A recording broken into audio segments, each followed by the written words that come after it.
we have been talking about orbitals and configurations and these orbital diagrams, and you guys have been doing a pretty good job with it, but do want to make sure that we're all in the same place. What is an orbital? Well, in your activity you did in your POGL, the orbitals were the bunk beds, where each electron had like a little bed, and two could be in each bed. That's an orbital. So that's what an orbital is, and it is where an electron will be about 95% of the time. So if we go to your house, right, and it's at night, probably if we go to your house, you're probably going to be in your bed at night. But maybe 5% of the time you might be getting a snack, maybe you're in the bathroom, maybe whatever. So an orbital is kind of like the electron's bed in the house being the atom, right? Probably there, but might not be. Okay, and so we had talked about when we have electrons in this excited state, you know, they do go up energy levels and such.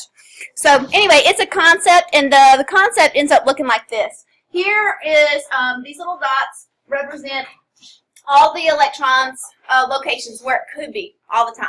And so an orbital is just going to come in, and it's going to be this kind of conceptual structure where this is an orbital.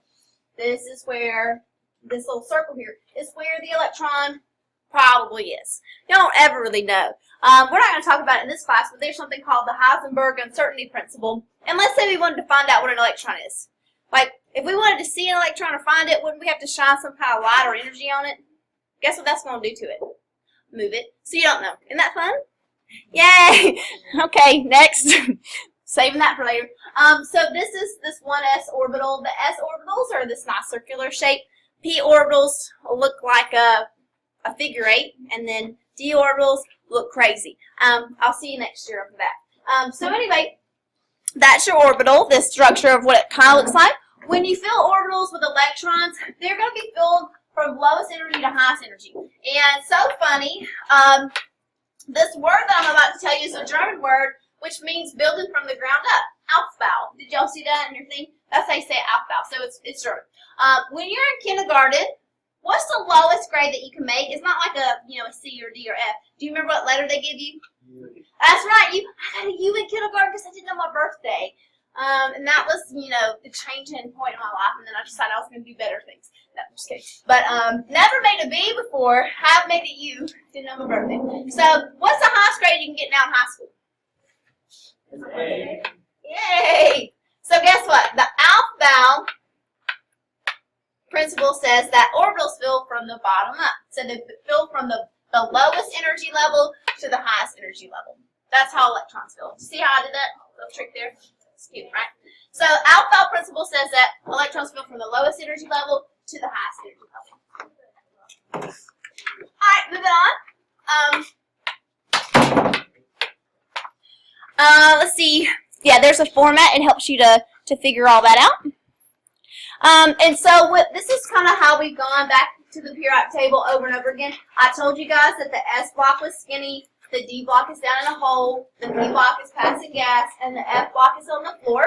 And when you're looking at this and you're writing these electron configurations, the reason I told you that little trick for the blocks is because when you're going through, if we were writing the electron configuration, like this one right here, this 3p5, that's chlorine. So let's write the electron configuration of chlorine. Well, 1s2, so you just write down everything before it. 2s2, 2p6, 3s2, and then it should end in 3p5. And so you just kind of go through and write down everything before it. And you guys had already practiced that, and you were doing pretty well. But do you feel okay? We're going to practice some more, and you're going to show me that you understand. All right, so electrons are added to the lowest energy orbital first. Yeah, I think we already did that. There we go. So filling orbitals. When we're looking at the periodic table, I told you that the number of periods, the period number is that energy level. And the fancy way of saying that is it's the principal quantum number. Don't let quantum freak you out. We're just talking about chunks of energy, remember? So that principal quantum number is just the period on the periodic table. So potassium is, if I'm talking about potassium, that 4s1 electron in potassium, its principal energy level is 4. Principal quantum number is 4. So it's just the periods on the periodic table. So this is periods on the periodic table. This is the block it's in, S, P, D, or F. And then this is just the number of electrons. So y'all are doing pretty well with that. Still okay? Want to write down helium. Still in the first energy level. That principal quantum number is 1. Still in the S block, and now 2 electrons. No big deal. Moving on to lithium. Still 1s2. And then I have 1 electron in that second energy level in the S. This is the S sublevel. So this is the principal energy level or quantum number. And this is a sublevel. That S or P or D, those are sublevels. Okay. And notice here on this helium, they've actually taken that and how it's in brackets. What you can do when you write electron configurations is you can actually take and you can just look at the period above it and you can write that noble gas in brackets. And so if you look at lithium, the noble gas above it and the period above it is helium. So you put that in brackets and then you just write everything after it. No big deal, right? So that's actually a lot faster. Because you can imagine when you start maybe writing the electron configuration of something like iodine, like that was just 53 electrons. This can take you a really long time. So we don't want to have to do that. So beryllium, I can write down helium, and the beryllium has 2 electrons. Everybody see beryllium? It's number 4. 2 electrons in that 2s sublevel.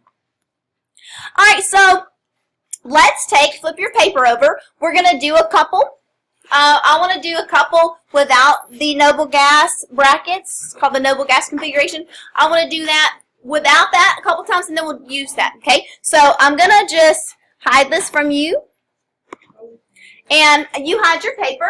Let's go ahead, without using the noble gas configuration, write out the whole thing. Go ahead and write down nitrogen for me, please. Write down the electron configuration for nitrogen. So there's a periodic table on the, so you shouldn't be looking at your paper, turn it over. Oh, you did. Good job. Y'all such good students. Full of integrity.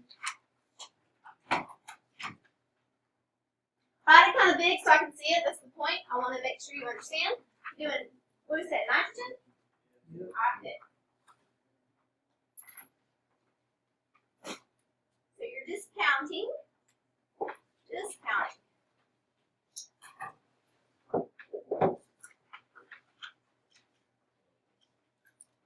I'm just checking, so you don't have to hide it from me. So this has 2 in the S, 1, 2. There, good. Yes. Okay. Good. Alright, great. Cool. Let's do one more like that. Oh, let me help you. We'll do one more like that. Try to do, go ahead and do silicon. Well, you know we already did silicon. Go ahead and do chlorine for me. Do chlorine. So this has 2. Here you go. So it's 1, 2 in the S. So 2 here. 2s2. And then 3p2. Was it carbon or nitrogen? So 3p3. Okay. Yeah, so this little number up here is the number within that little block. So I have 2 in the 1s. I have 2 in the 2s. Oh, and then I have 2, 3. Yeah, that's how you know that little number. Yes, ma'am. So we're doing chlorine, right? Okay. Is this for physical science? Yeah. Oh. Okay. Okay, so it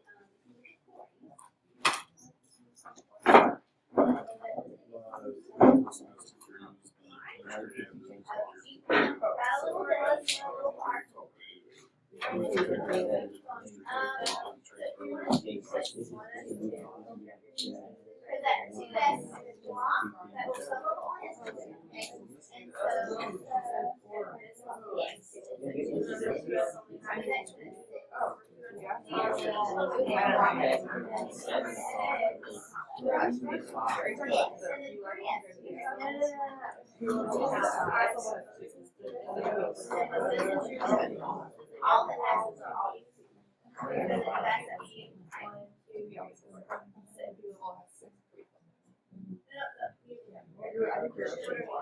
Did Miss Grimes recess? I don't remember.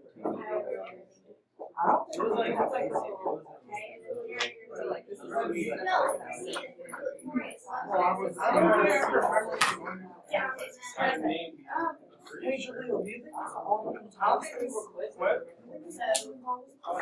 I might have been out of the day. Okay.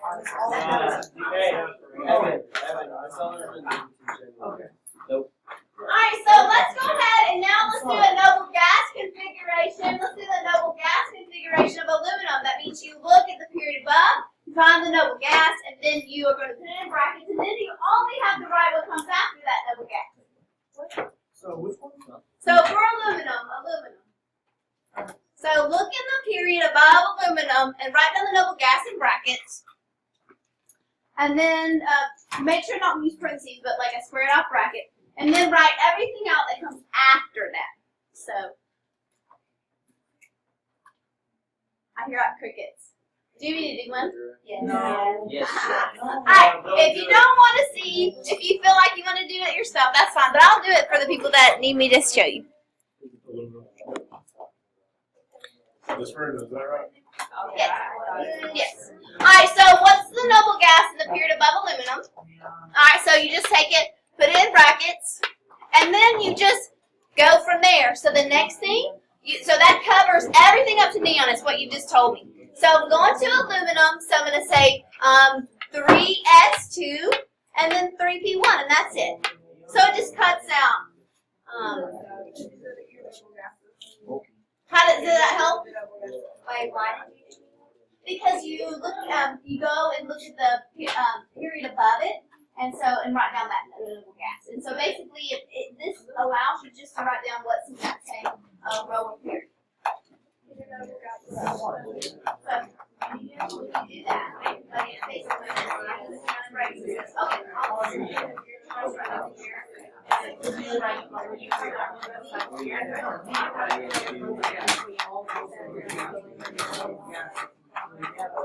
yeah, that's right.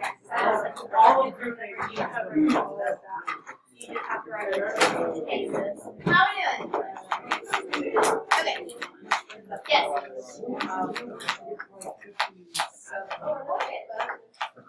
Alright, do one more for me. Let's do the noble gas configuration of calcium, please. Calcium.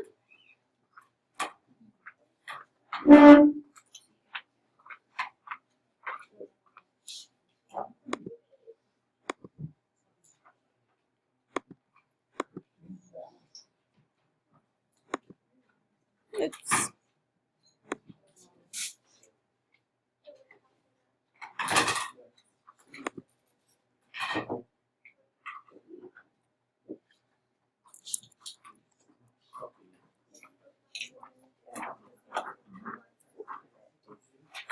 Alright, got it? Calcium, show me calcium, please.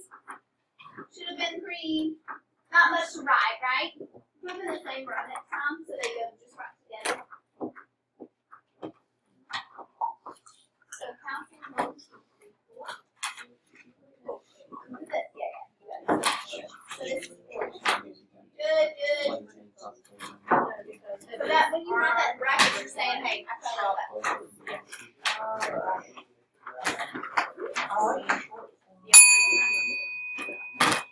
Hello.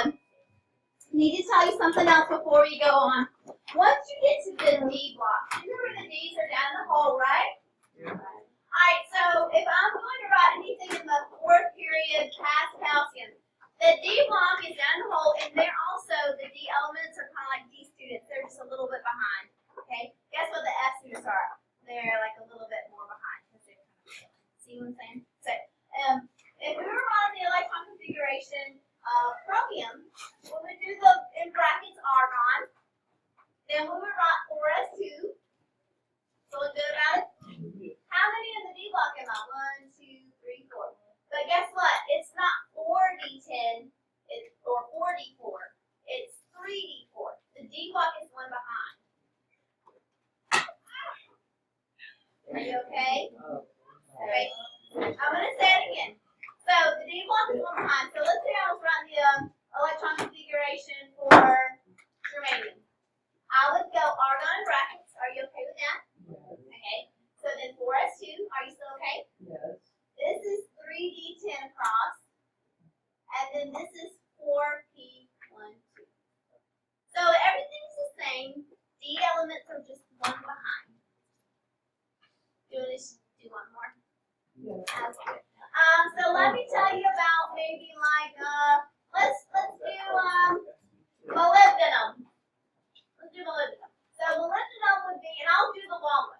Molybdenum is 1s2, 2s2, 2p6, 3s2, 3p6. Are you still okay? Yes. 4s2, 3d10, 4p6. Just this one is behind. 5s2. This is 4d. 1, 2, 3. So everything's the same. So let's try one of these. Give me the double gas configuration of how about silver? Silver is Ag. Double gas configuration for silver.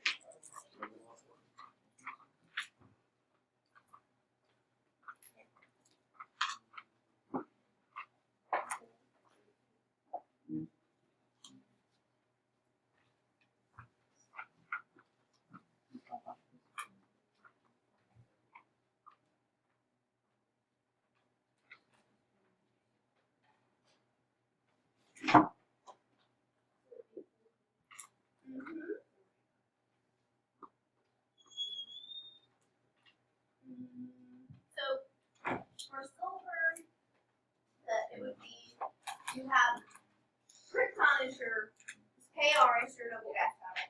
Then when you're looking at your paper, what's the S block? Was it 4s or? You got the right idea. This is lowercase d and that's 5. Because it goes.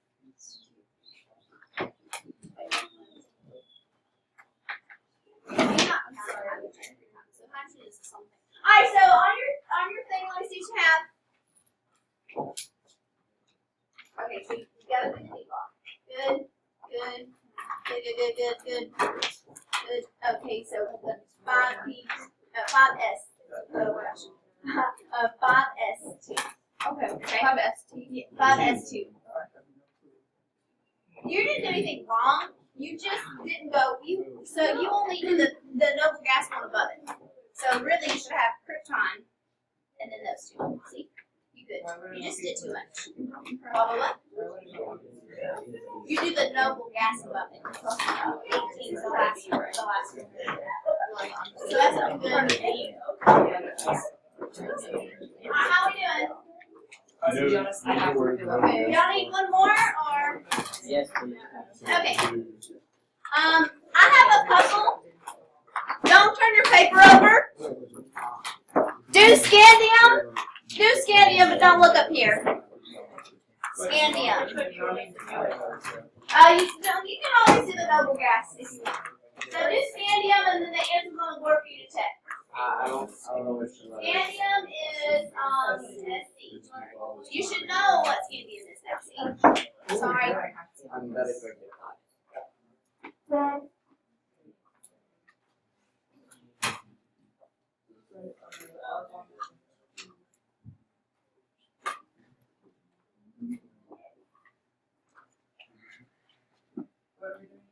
So scandium.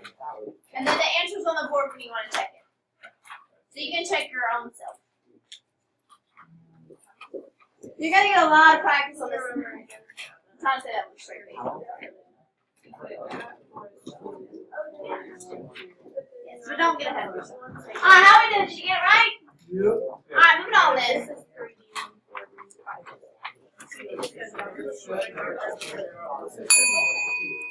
Hello. This is not really a big deal for this class. The F block is 2 behind, so samarium is number 62. So, do you see it down the F block? So, samarium is actually, when you look at it, it's xenon is the one before it, and you go from 6s2, if you look up here, you actually go from 6s2, and then the F block is 2 behind. Don't worry about it. If I didn't already talk to you about it, don't worry about it. But that's just the F block is 2 behind. No. Okay, it doesn't really matter for us. But in case you were curious, there's that. Alright, so isoelectronic species. That iso means the same. Electronic means it has the same electrons. Species means is an atom, ion, whatever. So y'all know everybody wants to be like their nearest noble gas, right? So if you look up at the periodic table, Argon is 1s2, 2s2, 2p6, 3s2, 3p6. You okay with that? Yeah. Well, chlorine wants to be like argon, right? Look, chlorine's right beside argon. How many electrons does chlorine have, everybody?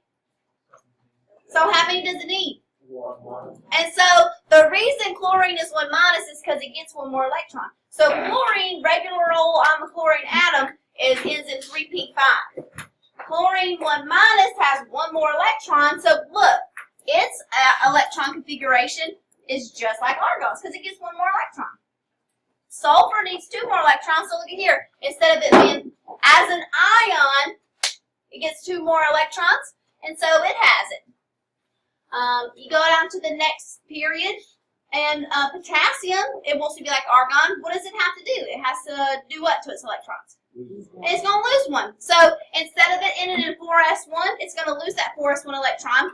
Still going to be just like argon. Calcium's going to lose 2. When you lose 2 minus signs, that leaves 2 plus signs without a little buddy. Remember how we did that and matched them up? So that's why calcium's 2 plus. It loses 2 electrons, and instead of ending in 4s2, it's going to end in 3p6. That's all that means. Isoelectronic species. That's a big word that means hey, they have the same number of electrons. So these ions, they all have this same electron configuration as argon because they changed their electrons to have the same as argon. Are you okay with that idea? All right. So alpha, you fill from lowest to highest. Hunds rule. The Hunds rule, when you're looking at Hunds rule, that's the rule where we go in. And if I'm in like the p sublevel, and it's got 3 orbitals, each of these boxes are orbitals, it fills 1 at a time. Hunds rule is kind of like if you ride a bus, you don't sit with somebody until you have to, or the bunk beds, they don't share that bunk bed until they have to.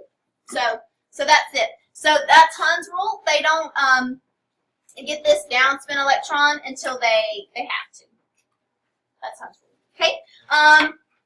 The Pauli exclusion principle. I don't know if it's on here, but Pauli just says that in an orbital they can't both be going up, or they can't both be going down. So that's that one. Did your little Poggle talked about Pauli, right? All right. So here's lithium. That's looking pretty good. Up, down. Fluorine. Notice that we went up, and then down, down. And then nitrogen. Which one does this violate? Tell me, please. Which one does this violate, Evan? Yeah. No, this is actually going to be Hunds rule. Hunds rule, right? So this violates Hunds rule. Pauli exclusion would have up, up. That would be the problem. Okay. So Hunds rule says they don't share electron orbitals until they have to. So that's a better way. And then that's not part of it. All right, so what I'm going to do tomorrow, okay, first of all, finish this I'm going to start here with the Isoelectronic Series, and we're going to look at the ones on your homework. So the Isoelectronic Series question started at number 12, and it had neon and fluorine. Neon and fluorine, when I look at those two elements, neon has 10 electrons, fluorine has 9. When fluorine gets 1 more, it now has 10. And so those two are isoelectronic. How do you feel about that? Are you looking at your periodic table? You okay? So calcium 2 plus and selenium 2 minus. Calcium 2 plus, when calcium loses 2 electrons, it's going to have the electron configuration of argon. Selenium's on a completely different period of the periodic table. So that doesn't even make sense. So those don't work out. Nitrogen and fluorine. When nitrogen gains, when nitrogen is an element, like an atom, it has 7 electrons. When fluorine gains an electron, it ends up having 10. 7 does not equal 10. Isoelectronic means equal electrons. You guys still okay? Iodine as an ion and barium, those are isoelectronic because iodine, when it gains 1, it becomes like xenon. And barium, when it loses 2, it becomes like xenon. So we're good there. And then 12F, aluminum and gallium, they are not isoelectronic. So that's 12. And then on 13, we have neon and oxygen. They are isoelectronic. When oxygen gains 2 electrons, it will have 10 electrons just like neon. Does anybody need me to slow that down, show you on the periodic table? That makes sense now. It's just iso means equal, electronic means electron.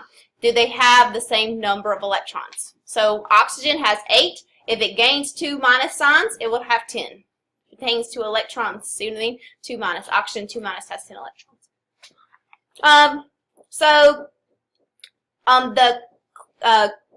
What is that? Potassium and chlorine, those are not isoelectronic because the chlorine is not an ion. Okay, so for those to be isoelectronic, it would have to be chlorine 1 minus. Yes, ma'am. So it's just basically like they have to equal each other. Yeah. You're either adding or subtracting. Yes, yes. And so if you just look at the periodic table and see how many electrons it has, if it's 2 minus, you have to add 2 electrons. If it's 2 plus, you have to take 2 away. And if they're equal, when you do that, it's isoelectronic. That's all there is to it. Let's look at some. So you guys were asking me about the electron configurations for, like, was it iron you wanted me to do, Versada? All right, cool. I can do that for you. So if we want to do, I know the Pogo we did they did a pretty good job of like showing the boxes. Most people when they draw them, they don't go and draw the stairs and stuff. You don't have to do it that way. So I'm just going to draw it straight across. So iron, it has, so I'm going to talk about the rules as I go through it. The first electron spins up. The second one has a spin down. And so that is the Pauli exclusion principle.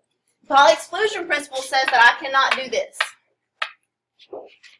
2 electrons in the same orbital cannot have the same spin. And the way I keep that straight is once one has an upspin, the other one is excluded from having an upspin. So see how I'm keeping that straight? Okay. So moving on, let me erase that. So if I'm doing iron, I have 1s2, I have 2s2, I have 2p6, and watch how I fill these. Up, up, up. Hunds rule is the one where if you think about like if you're getting on a bus and there's someone already in your seat and there's like a really ugly nun and her name is Hund. Like you probably wouldn't sit with her unless you had to. So sorry. I actually have a picture that I use in AP and like of a really ugly nun. And like my warm up is like, would you sit with this person if you had to? And then they're like, no. I'll show you that picture if you'd like to see it. But anyway, Hunds rule says that electrons are going to fill each orbital one at a time until they have to share. Okay, and so that's Hunds rule. So the next one's going to go down. So what I'm doing is I've just followed Hunds rule and I've just followed the Pauli exclusion principle because the second electron I drew with a down spin. So you see how I'm going the first energy level and then the second one, and now I'm going to go to 3. That's the alphabet principle. And yesterday I told you guys about how the lowest grade you can make in kindergarten was a U and the highest grade now is an A. So the alphabet principle says that, electrons are going to fill from lowest energy to highest energy. Those are the 3 rules. That's it. It's not that bad, right? So 3s2. Okay, and then 3p6. Oops. I can fix that. I have the technology. All better. And so my 3p6 is here. Up, up, up, down, down. Iron is in the 4th period of the periodic table, so I'm still going to have my 4s2. I didn't leave myself a whole lot of space, but I think I can get it in there. There's my 4s2. And then the next one, there are 5 d orbitals because the d block is 10 across. Each orbital holds 2, right? Like a bunk bed holds 2. All right, so the 3d10, and it's not 10 because it's only 1, 2, 3, 4, 5, 6. Yes, ma'am. Or is it 5, 1? We're doing this. Do you want us to do it like that, or do you have to draw the boxes? It doesn't matter. Either way is fine. Either one is conventional. No worries. So the d orbitals, there's 5 of them. And so there's 6. Iron is 6 across in the D block. 1, 2, 3, 4, 5, 6. So I'm going to go up, up, up, up, up, and then that second one there is down. So that's how you do iron. Okay. There's nothing on your quiz where you have to draw like anything in the D block. I mean, you have to write the configurations like 3d10, that kind of thing. But did you have any problems? Like I know plutonium, like some of those, rutherfordium and all that. those are crazy. Don't worry about that. The F block, we're not really super concerned about it. I mean, if you did it and you felt good about it, I have some bonus for you, but it's not something that I need to spend a lot of class time on. I did take a periodic table and I chopped it up and showed you how the F block works if you want to like look at that at some point today. It's that pink, not pink, purple periodic table over there. I know some of y'all are curious. Before you do all that, is there anything else that, you know, from your homework that I could explain to you or do for you? Yes, ma'am. Would you mind if we just did one real quick? Another electron configuration? Sure. Okay, so write me the electron configuration for indium. That's IN. Okay, so go ahead and try that out. And just do it with the 1s2, 2s2, 2p6. You don't have to write the boxes and stuff. Do you want to do the boxes? Do you want to do the orbital diagram? I think just the. Just do the electron configuration. So do the electron configuration of indium. You can just go ahead and use the noble gas configuration. That'd be fine. Are you sick? I'm going to nurse, but Okay, I'm that's not fine. sick. That's fine. Fine. Take that pass. Go ahead. So you kind of try it on your paper. You can look up here when you're done and check your answer. But some of you guys want to try it on your own. That's fine. Go ahead.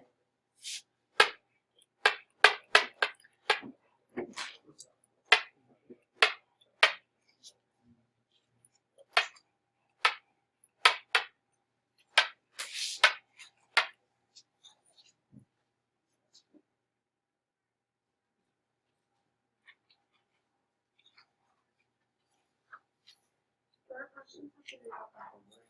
I'm sorry, what? There are questions have to do about the homework. No, if you have another question, and you know, you were supposed to look through all the 3 activities about electrons. Did you have a question about a different one? Go ahead. I don't understand what it's like to propose a hydrogen electron transition that involves light with a wavelength in the ultraviolet. That's something I had to explain to everybody. In the packet, it had violet light being the transition from the 6th energy level to the 2nd energy level, and so ultraviolet has more energy than that, and so you would have to actually maybe make that electron go from the 6th energy level to the 1st energy level, and see how that would be like, Allie, it would be like that electron going from here. Well, So let me, it's really even more. yeah, so from here to here might be N6 to N equals 2, and so N6 to N equals 1, you know, that would release more energy. Oh, excuse me. So that was how to do that one. Anybody else on anything in that packet? Okay, so let me go back to the little slideshow and kind of reiterate the names of the principles. So here you can see that when we fill orbitals, the lowest energy fills first before the 2nd energy level. That's the alpha principle. They have opposite spins. That's the Pauli exclusion principle. And we're not really having to deal with Hunds Rule at this point. Here we are dealing with Hunds Rule. They don't share until they have to. And here you can see this is this diagram is a violation of Hunds Rule because this 2p energy level, or excuse me, sub-level should be up. And this guy right here, I can't erase it because it's not mine, but that shouldn't be there, right? So that violates Hunds Rule. Let's see what else we have. And so, oops, I need to erase my little, there we go. So there's mine, and we don't need to talk about that. That's for next year. I'll show you my non-named Hun, and then I'll let you try the, the quiz again. All right, I got it. It's right here.